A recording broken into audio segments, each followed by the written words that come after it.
தாத்தா அவர் பழி வாங்குறாரு. அவர் பேச கேட்காதீங்க. யாரு இவனா? இவன் போய் ஒன்னையே பழி வாங்கணும்? தாத்தா நான் ஏன் வாங்கணும்? உங்களுக்கு சந்தேகம் இருந்தா எனக்கும் போட்டுருக்கு. மாமா பேச்சு ஒண்ணு பிரயோஜனம் இல்ல.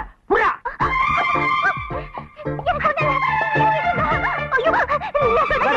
சொன்னா கேளு, சொன்னா கேளு.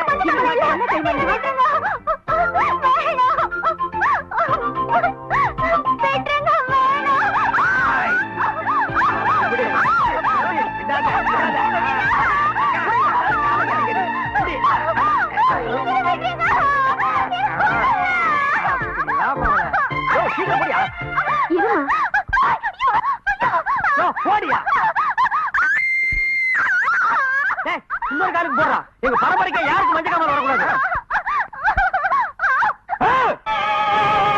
என்னாச்சு? உருட்டு நாய் என் காலையும் போட்டு விட்டுட்டான்பா. போடா சிவாமி. மாமா ஆமா என்ன சிரிப்பு வேண்டி கிடக்கு. எங்க மக